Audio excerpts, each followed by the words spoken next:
Hi ಎಲ್ರಿಗೂ ನಮಸ್ಕಾರ. ನಾನಿವತ್ತು ಬೆಳಗ್ಗೆನೇ ಸ್ನಾನ ಮಾಡಿ ನಮ್ಮ ಮನೆಯವ್ರು ಪೂಜೆ ಮಾಡಿದ್ರು. ಅವಾಗಲೇ ನಾನು ಸ್ನಾನ ಮಾಡಿಬಿಟ್ಟು ನಾನು ರೆಡಿ ಆಗಿಬಿಟ್ಟು ದೇವರಿಗೆ ನಮಸ್ಕಾರ ಮಾಡಿ ಅವರೇ ಎಲ್ಲ ಹೂವು ಎಲ್ಲ ಮುಡಿಸ್ಬಿಟ್ಟು ಪೂಜೆ ಅವರು ಬೇಗ ಸ್ನಾನ ಮಾಡಿದ್ರಿಂದ ಅವರೇ ಪೂಜೆ ಮಾಡಿದರು. ನಾನಿಲ್ಲಿ ತಿಂಡಿಗೆ ಅಂತ ಹೇಳ್ಬಿಟ್ಟು ಬದನೆಕಾಯಿ ಎಣ್ಗಾಯಿ ಮಾಡ್ತಾಯಿದ್ದೀನಿ. ಅದಕ್ಕೆ ಮಸಾಲೆನೂ ತೊಗೊಂಡಿದ್ದೀನಿ. ನಾನು ಮಸಾಲೆಗೆ ಈರುಳ್ಳಿ, ಟೊಮೊಟೊ, ಬೆಳ್ಳುಳ್ಳಿ, ಚಕ್ಕೆ, ಲವಂಗ, ಶುಂಠಿ, ಖಾರದ ಪುಡಿ ಮತ್ತು ಧನಿಯಾ ಪುಡಿ ಅಷ್ಟನ್ನು ಹಾಕ್ಕೊಂಡು ನಾನು ರುಬ್ಕೊಂಡಿದ್ದೀನಿ.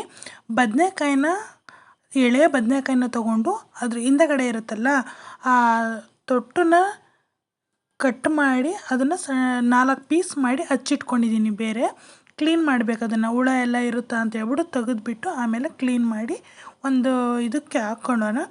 ಆಮೇಲೆ ಆ ರುಬ್ಬಿರೋವಂಥ ಮಸಾಲೆನ ಆ 4 ಒಳಗೂ ಫುಲ್ಲು ಅದರೊಳಗಡೆ ಹೋಗೋ ಹಾಗೆ ಮಸಾಲೆನ ತುಂಬಬೇಕು. ಮಸಾಲೆನ ತುಂಬಿದಾಗ ಅದು ಹೆಂಗಾಗ್ತೈತೆ, ಬೇಯಿಸಿದಾಗ ಅದು ಮಸಾಲೆ ಎಲ್ಲ ಇಟ್ಕೊಂಡಿರುತ್ತೆ. ಬದನೆಕಾಯಿ ತಿನ್ನೋದಕ್ಕೂ ಚೆನ್ನಾಗಿರುತ್ತೆ. ನಾನು ಎಣ್ಗಾಯಿ ಮಾಡ್ತಾ ಇರೋದು ಇವತ್ತು. ಮತ್ತು ಅದಕ್ಕೆ ಒಂದು ಪಾನ್ ಇಕ್ಬಿಟ್ಟು ಅದನ್ನು ಬೇಯಿಸೋದಕ್ಕೆ ಅಂತ ಹೇಳ್ಬಿಟ್ಟು ಸಾಸಿವೆ ಮತ್ತು ಕರಿಬೇವನ್ನ ಹಾಕಿ ಒಗ್ಗರಣೆಗೆ ಮಸಾಲೆ ತುಂಬಿಕ್ಕಿರೋವಂಥ ಬದನೆಕಾಯಿನ ಹಾಕಿಬಿಟ್ಟು ಸ್ವಲ್ಪ ಜಾಸ್ತಿ ಅದನ್ನು ತಿರುಗಿಸ್ಬಾರ್ದು ಜಾಸ್ತಿನ. ಸ್ವಲ್ಪ 1-2 ಸಾರಿ ತಿರುಗಿಸ್ಬಿಟ್ಟು ಹಂಗೆ ಬಿಟ್ಬಿಡಬೇಕು. ಸ್ವಲ್ಪ ಕುದಿಯೋಕ್ಕೆ ಸ್ಟಾರ್ಟ್ ಆದಮೇಲೆ ಮಿಕ್ಕಿರೋ ಮಸಾಲೆನ ಹಾಕ್ಬಿಟ್ಟು ಅದಕ್ಕೆ ಜಾಸ್ತಿ ನೀರನ್ನು ಹಾಕಬಾರ್ದು. ನೋಡಿ, ಅದು ಗ್ರೇವಿ ಥರ ಇರಬೇಕಲ್ವ ಚಪಾತಿಗೆ. ಅದಕ್ಕೆ ನೋಡಿಕೊಂಡು ರುಚಿಗೆ ತಕ್ಕಷ್ಟು ಉಪ್ಪು ಹಾಕ್ಕೊಂಡು ಸ್ವಲ್ಪ ನೀರು ಹಾಕ್ಕೊಂಡು ಬೇಯಿಸಬೇಕು. ನಾನಿಲ್ಲಿ ಎರಡು ವಿಷಲ್ ಕೂಗಿಸಿದ್ದೀನಿ. ನಾನು 2 ವಿಷಲ್ನ ಕೂಗಿಸ್ಬಿಟ್ಟು 2 ವಿಷಲ್ ಬಂದಿತ್ತು. 2 ವಿಷಲ್ ಕೂಗಿಸಿದ್ದೀನಿ, ಅದು ಬೆಂದಿರುತ್ತೆ. ಇವಾಗ ನಾನು ಚಪಾತಿ ಹಿಟ್ಟಿಗೆ ಅಂತ ಹೇಳ್ಬಿಟ್ಟು ಸಕ್ಕರೆ, ಉಪ್ಪು, ಹಾಲು, ಎಣ್ಣೆ ಅಷ್ಟನ್ನು ಹಾಕ್ಬಿಟ್ಟು ಉಪ್ಪು ಹಾಕಿರೋದು, ಹಾಲು, ಎಣ್ಣೆ ಅಷ್ಟು ಹಾಕ್ಬಿಟ್ಟು ಮಿಕ್ಸ್ ಮಾಡಿ ಕಲಸಿಟ್ಕೋತೀನಿ ನಾನು. ಅದನ್ನು ಒಂದು 5 ನಿಮಿಷ 10 ನಿಮಿಷ ಬಿಡಬೇಕು.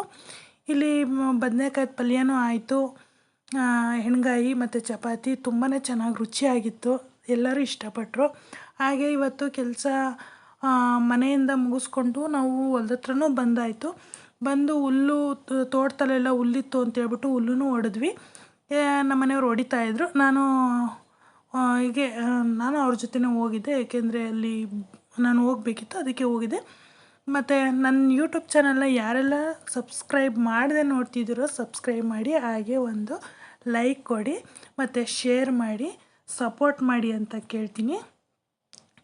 ಹುಲ್ಲನ್ನು ಕಟ್ ಮಾಡಿ ಆಮೇಲೆ ಇನ್ನೂ ಸ್ವಲ್ಪ ಇತ್ತು ಕೆಲಸ, ಅದೆಲ್ಲ ಹಂಗೆ ಬಾಕಿ ಉಳ್ಕೊಂಬಿಟ್ಟಿತ್ತು.